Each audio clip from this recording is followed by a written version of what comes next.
अस्सलाम वालेकुम, मैं हूं फैसल तारड़।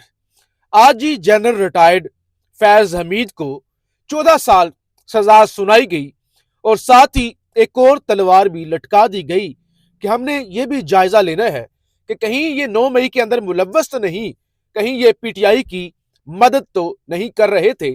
साथ में ये लिख भी दिया गया कि फैज हमीद की सियासी मामलात के अंदर मुदाखलत साबित हो गई है। पूरा दिन आज यही चला। हमने अडियाला से आपको अपडेट किया कि इत्तलात हैं कि फैज हमीद को अडियाला मुंतकिल किया जा सकता है। नंबर वन, सबसे बड़ा सवाल जो इस वक्त उठ रहा है, अगला नंबर किसका है? अगर तो क्राइटेरिया ये है कि किसी जर्नैल ने करप्शन किया है या कोई जर्नैल जो है वो सियासी मुदाखलत के अंदर मुलव्वस है, तो फिर तो नवाज शरीफ मौजूदा हुकूमत के बाप, मरियम नवाज के वालिद शहबाज शरीफ के भाई चीख चीख कर जलसों के अंदर कहते रहे हैं कि जनरल बाजवा साहब, आपने मेरी हुकूमत गिराई। जनरल बाजवा साहब, आप हैं जिम्मेदार। और बाजवा साहब फिर जाते हुए, अताउर रहमान कोहिस्तानी साहब मेरे साथ है, नौजवान सहाफी, बड़ी अच्छी गुफ्तगू करते हैं, तो आपने सुना होगा जाते हुए जब बाजवा साहब ने आखिरी तकरीर की थी ना, उन्होंने कहा था कि हम मुदाखलत करते रहे हैं और हमूदुर रहमान कमीशन से लेकर ये तो पाकिस्तान में आप कोई ढकी छुपी बात नहीं। अब और क्या मुतालबा? एक है कि किसको सजा होनी चाहिए। बाय द वे, बड़ी गिरफ्तारी अगले 24 से 48 घंटों के अंदर जायद गशकोरी साहब, हम न्यूज से उनका ताल्लुक है, सीनियर सहाफी हैं, उनकी जानब से दावा किया गया ये फैज हमीद से जुड़े हुए जो मामलात है ना, अगले 24 से 48 घंटों में पाकिस्तान में एक और बड़ी गिरफ्तारी हो सकती है। अब उस पर भी बात करेंगे, कौन सा वो जर्नैल या कौन सी शख्सियत हो सकती है। नून लीग की जानब से क्या मुतालबा किया जा रहा है, किसको मजीद पकड़ो? एक तो है ना सियासत में मुदाखलत की बुनियाद पर, एक है वो नवाज शरीफ की ख्वाहिश कि जिसने कहा था सजा देनी होगी, किरदारों को सजा देनी होगी, एक तो वो। दूसरा, पीटीआई क्या करने जा रही है? सोहेल अफरीदी गए ना अडियाला, 1 घंटा उन्होंने गुजारा, आ गए, वर्कर मायूस है। क्या क्या है मतलब आगे क्या होने जा रहा है? क्या पीटीआई का प्लान है? मेरे साथ अताउर रहमान कोहिस्तानी है, इनके पास इस हवाले से खबर है, ये जरा आपके सामने तजिया और खबर इस हवाले से रखते हैं और फिर बात करते हैं फैज हमीद के बाद किसका नंबर आ रहा है। जी जी, बहुत शुक्रिया फैसल साहब। एक तो सोहेल अफरीदी साहब अब आराम आराम से ना हमने देखा कि पहले बहुत ज़्यादा एग्रेसिव तरीके से जा रहे थे हाँ अडियाला जेल, लेकिन अभी इन दिनों में वो एग्रेशन बहुत कम है, वो दिख नहीं रहा है। अब हाँ पहले से ही जैसे मालूम हो कि यार मुलाकात नहीं होनी, हाँ तो वहाँ जाना है, एक फॉर्मेलिटी है, पूरी हाँ करके वापस आ जाएंगे। यस ठीक है, एक इस तरह सा लग रहा है और हाँ। आपने भी इस चीज़ को महसूस किया होगा क्योंकि खुद भी आप सवा कवर तीन करते हैं। बजे जब आप वहां पहुंचेंगे, 4 बजे मुलाकातों का वक्त खत्म हो जाता है, तो आप सोच के गए हैं कि बस। हाँ, वैसे सोहेल अफरीदी साहब वाहिद शख्सियत है जिसने सबसे लंबा धरना भी अडियाला के बाहर उनका रिकॉर्ड है, और सबसे कम भी आज मेरे ख्याल में जो मैंने टाइम नोट किया उसमें 1 घंटा और 10 से 15 मिनट, यही टाइम। नहीं, 1 घंटा, मुश्किल से 1 घंटा। 1 घंटा आप कह दें चलें। ठीक है, तो इसमें तो आज जो है ना मुलाकात भी उनकी हुई महमूद अचकज़ई और हाँ अलामा राजा नासिर अब्बास साहब के साथ। तो आज उन्होंने जाके बात जो वहां पे हुई है वो मैं आपको बता देता हूँ, जो अंदरूनी कहानी है। बेसिकली कहानी ये हुई है फैसल तारड़ साहब कि वो वहां पे गए, उनने मुलाकात की, उन्होंने महमूद अचकज़ई और अलामा राजा नासिर अब्बास को ये कहा कि भाईजान, मसला ये है कि इख्तियारात आप लोगों के पास दिए गए हैं। हाँ, ये मामला है हाँ, असल। आपके पास इख्तियारात दिए गए हैं, तो इमरान खान के जो ऑर्डर के मुताबिक इख्तियारात तो उन्होंने तो उन्हीं के पास दिए है हाँ ना। हाँ तो उन्होंने ये कहा कि भाईजान, अब आप लोग कहते हैं कि मुज़ाकरात करना है, हाँ तो भी हम आपके साथ पूरी कुव्वत के साथ खड़े हैं। अगर आपने कहा कि यार हमने मज़ाहमत करनी है, हाँ तो फिर भी हम पूरी कुव्वत के साथ आपके साथ खड़े हैं।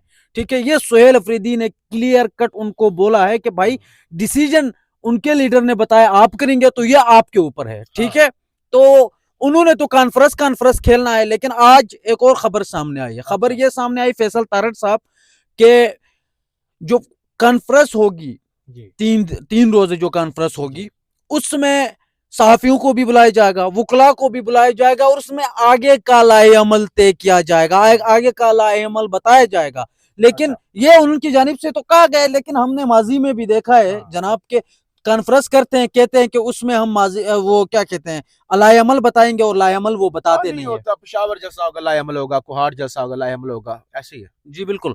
और इसके साथ साथ एक और खबर भी है, तो फिर आपकी तरफ चलते हैं, माइक आपके पास ही थमा देते हैं। जो इलेक्शन कमीशन में एक मामला था, हाँ। बैरिस्टर गौहर साहब तकरीबन जा रहे हैं, एक ये खबर है, ठीक है। और ये खबर मैं और आप बार बार दे रहे हैं। कब के जा चुके हैं? ना। जब गंडापुर को फारिग किया था ना, उस वक्त हमने बताया था कि बैरिस्टर गौर को भी फारिग कर दिया। जा इसलिए रहे हैं कि क्योंकि इलेक्शन कमीशन ने तो क्लियर कर दिया। इलेक्शन कमीशन पहले लिख के नहीं देता था कि ये आपका चेयरमैन नहीं है, अब उन्होंने बाकायदे तौर पर लिख के भी दे दिया। अच्छा। अब जी हाँ, ये बड़ी अहम खबर है, बैरिस्टर गौर की छुट्टी हो रही है। अगर जय खान ने फारिग कर दिया हुआ है, टेक्निकल और ये जो लीगल मामला थे इस वजह से वो जुड़े हुए थे, ये मतलब साथ पीटीआई का चेयरमैन उनको कहा जाता था, अदरवाइज वर्बली खान की जानब से फारिग कर दिया गया। तो अभी आप ये खबर दे रहे हैं कि वो जा रहे हैं। जी बिल्कुल। मैं वो इसलिए भी बोल रहा हूँ, आपने देखा होगा रात को ना एक 10 रुकनी कमेटी बनी है पीटीआई में, आपने वो लिस्ट देखा होगा, ठीक है, जो सलमान अकरम राजा साहब ने वो लिस्ट शेयर भी की है।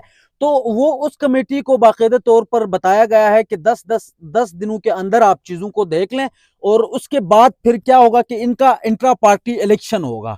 इंट्रा पार्टी इनका चीफ इलेक्शन कमिश्नर जनाब रऊफ हसन साहब, रऊफ हसन साहब पीटीआई की चीफ इलेक्शन कमिश्नर है बेसिकली, ठीक है।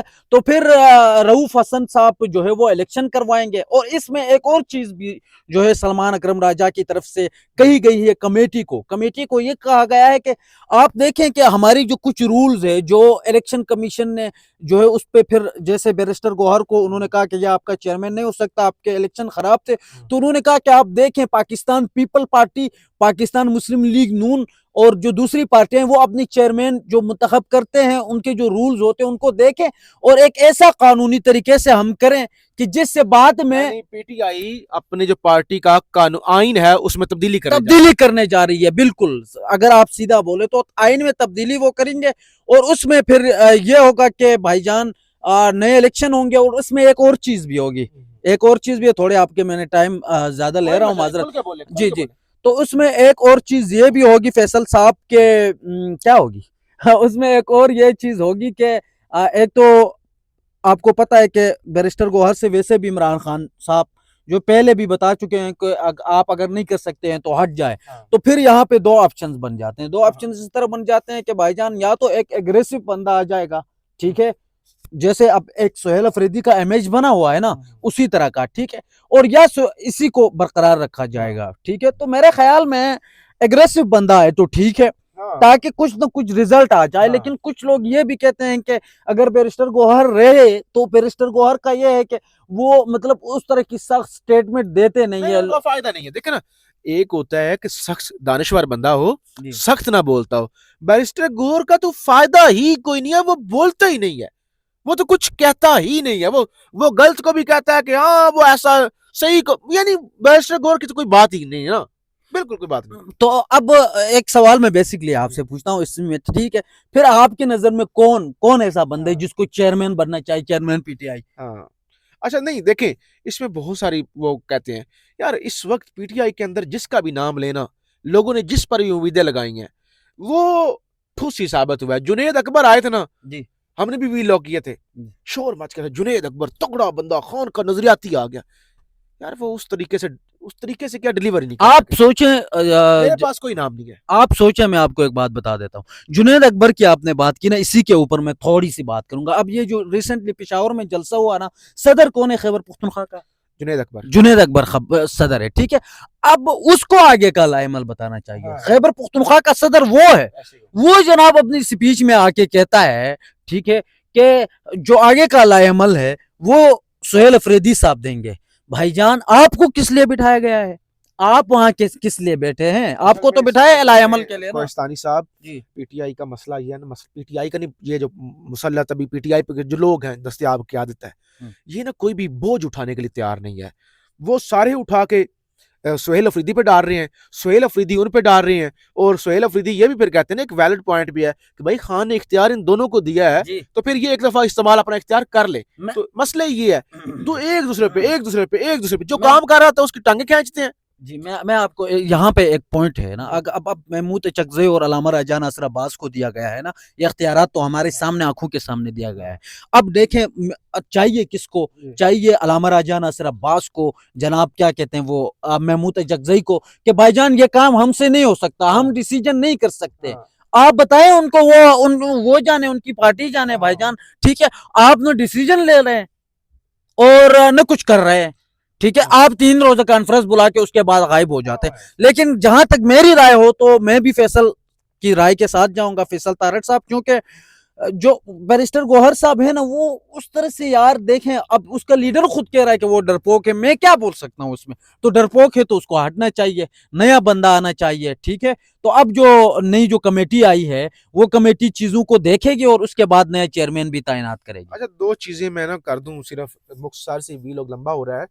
एक तो कोहिस्तानी साहब ये है कि जमात पीटीआई कोई जेयूआई नहीं है, कोई एमक्यूएम नहीं है, कोई अवामी नेशनल, बल्कि ये भी बड़ी जमातें हैं। ये जो छोटी छोटी जमातें होती हैं, बाप पार्टी फलाना डमखाना, पीटीआई इस वक्त पूरी दुनिया के अंदर जो टॉप 10 बड़ी जमातें हैं ना, पूरी दुनिया की बात कर रहा हूँ, 200 मुल्क है, टॉप 10 जमात है, उसका चेयरमैन जो है ना वो मर्द का बच्चा होना चाहिए, इस तरह का नहीं, होम्योपैथिक होना चाहिए। दूसरे नंबर पे ये जो चकज़ई साहब हैं या अल्लामा राजा नासिर अब्बास साहब हैं, बड़े अच्छे हैं, बहादुर हैं, लेकिन अगर पीटीआई के अंदर कुछ होता ना, कोई ये जिसे कहते हैं पंजाबी, इतने योग्य होते, आपको पंजाबी समझ आती है, इतने योग्य होते तो इनकी जरूरत ना पड़ती। पीटीआई के अंदर अपनी लीडरशिप का देखिए ना, इनको इसलिए लाया गया है कि पीटीआई के अंदर लीडरशिप का फुकदान है, कमी है, तो इसलिए। बहरहाल बहुत शुक्रिया आपने किया। मैं जरा एक चीजें, एक तो ये है कि आज अहमद मीर साहब के प्रोग्राम में थे तारक फजल चौधरी, तो वहां पे अहमद मीर ने कहा कि भाई आपका लीडर नवाज शरीफ भी तो तनकीद करता रहा ना। उन्हें पता क्या, उन्होंने कहा हाँ वो भी जर्नलों पर तनकीद करते थे, लेकिन वो साथ साहब भी लगाते थे कि फैज हमीद साहब, जनरल बाजवा साहब। अब वैसे तो जनरल बाजवा साहब भी बराबर के शरीक थे, ऐसा तो नहीं हो सकता कि आर्मी चीफ के होते हुए, आर्मी चीफ और बहुत तो आर्मी चीफ था ना फैज हमीद का, तो उनको सजा ना हो। लेकिन नून लीग ने क्योंकि अपने वो सीधे करने हैं ना, अपना गुस्सा, तो नून लीग कह रही साकिब निसार, वो जो उस वक्त के चीफ जस्टिस है, और आसफ सईद खोसा के खिलाफ भी कार्रवाई शुरू हो सकती है। और कहते हैं इमरान खान को लाने में साकिब निसार और आसफ सईद खोसा अलाकार बने। तो ये आप मुतालबा किया जा रहा है, नहीं क्यों ख्वाहिशात है ना, वो नवाज शरीफ ने कहा था ना, किरदारों को लटकाओ, किरदारों को लटकाओ। और भाई इस तरह किरदार आपने निकालने हैं ना, फिर अभी आपको लाने वाले, आपको लंदन से लाने वाले किरदार, आपके भाई को, आपकी बेटी को हारे निशिस्तों से जितवाने वाले, डॉक्टर यास्मीन से राशिद से आपको जितवाने वाले। एक चीज मैं आपको बताऊं इसमें, ये एक मेरे नजर से आप देखना, ये अच्छी चीज हुई है। देखो अगर फैज हमीद भी था तो वो कुछ दूध का धुला हुआ नहीं बिल्कुल था, नहीं था, एक मिनट, करप्ट बंदा था। हाँ ठीक है, तो अगर उसको सजा मिली है तो मेरे ख्याल में ये खुशाइन बात है। हाँ, अच्छा सिलसिला शुरू हुआ है, प्रेसिडेंट सेट हो गया हाँ, कि जर्नैलों को सजा हो सकती है। ये बड़ी पॉजिटिव चीज है, हम इसको अप्रिशिएट करते हैं। आप अपना फीडबैक जरूर दीजिएगा, चैनल को अताउर रहमान कोहिस्तानी साहब के चैनल को भी अच्छा जरूर मेरे सब्सक्राइब नाम करें। के साथ ना, मैं एक आखिरी में एक वो कल की जो हमारी वीडियो थी, उसमें कुछ लोग आके माँ बहन की गालियां मुझे भी दे रहे थे, क्यों? और आपको पता नहीं यार क्यों दे रहे थे। तो मैं आखिर में गुजारिश ये करता हूँ, भाईजान मुझे गाली देना है दे दो, फैसल तारड़ को देना है दे दो, वो जीशान नूर साहब को देना है दे दो, लेकिन यार आप जातियात पे लेके फैमिली के ऊपर जाना, नहीं, ये मैंने अच्छी तो बात। नहीं पढ़ी, मुझे तो मैंने दे मैं दिया, मैंने देखा है ना जो मेरे चैनल पर ज्यादातर आपके हवाले से लोग बड़ा पॉजिटिव फीडबैक वो दे रहे थे। बिल्कुल, लेकिन उसमें कुछ लोग हैं जो माँ बहन की गालियां, मैं आपको अच्छा, बल्कि वो दिखा भी दूंगा, तो वो ये एक चीज अच्छा, ना। इसमें और ना दूसरा ऐसा, मेरा कोहिस्तानी नहीं है, कोहिस्तानी है, KOHISTANI,